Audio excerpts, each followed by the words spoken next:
salaada habeenkii la tukado. idan waxaynu arkaynaa in dunida la bedelo culayska ay leedahay waxa kaa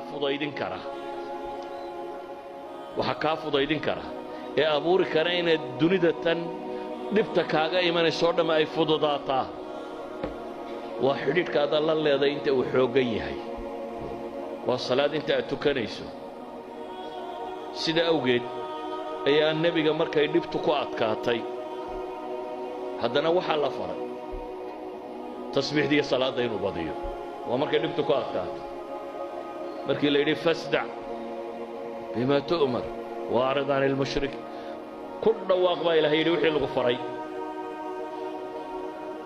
qoladan gaaleed ee ilaahay dafirtay iyo kuwan mustahzi'iinta iyo waxaasoo dhan kaaga filan, ilaahay wuxuu leeyahay walaqad naclamu annaka yadiiqu sadruka bima yaquuluun.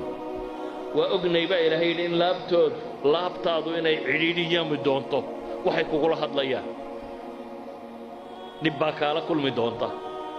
laakiin maxaa xala?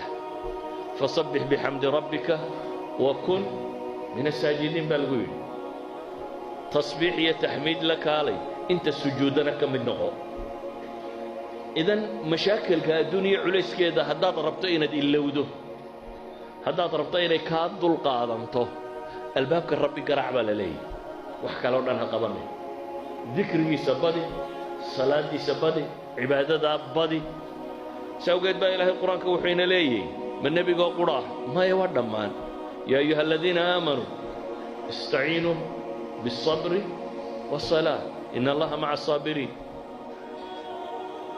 yaa ayuha aladiina aamanuu istaciinuu biالصabri wالصalaaة waاstaciinuu biالصabri wالصalaaة wainaha lakabiiraة ila cala alkhaashiciin. labada aayadooda suuraة اlbaqara ku jira. ilaahay wuxuu leeyay kuwa iimaanka laga helayow, dhibtu markay idinku timaaddo waxaad kaalmaysataan sabir iyo salaad baa la tilmaamaya. idan waa manfac dunawiya, waa min maqaasidda aynu salaadda u tukanaynaa. waxaa ka mida baynu leenahay markaasi inaynu nolosha adduuniyo ay inoo fudaydiso, in culaysku inaga dego, inay dunidu problem inagu haynin, in wax allaaliya wixii kaa hor yimaada waay aanay kugu haynayn.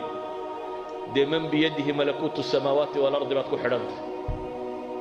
ciday gacantiisa ku jirto adduunkan cir iyo dhulba allaha maamula ee kun fayakuun wixiisu yahay ayaad hor taagan tahay. waa ciddi qura ee wuxuu amraa ay socdaan, wuxuu reebaana aanay imanaynin. sida awgeed ayuu nebiyullaahi moxamed calayhi salaatu wasalaam xudayfa xadiidkiisii xasanka ahaa waa kale idaa xasabahu amrun fasca ila asalaa. nebiga calayhi salaatu wasalaam haddii waxbaba warwargeliyaan, u fiirso siduu nebigu u fahmay wixii alla faray. innaga haddii waxayna warwargeliyaan maxaynu idhaahnaa? bal tolka u tag, bal aw hebel u tag, bal taajir hebel u tag. marka waxa dhibu ku qabsato ama mashkaladu ku qabsato, waxa koowaad adigu aad ka fakartaa makhluuqaadkay u badan yihiin. ciddii aad leedahay in kugu ag xeerana aad leedahay waxbay qaban kartaa.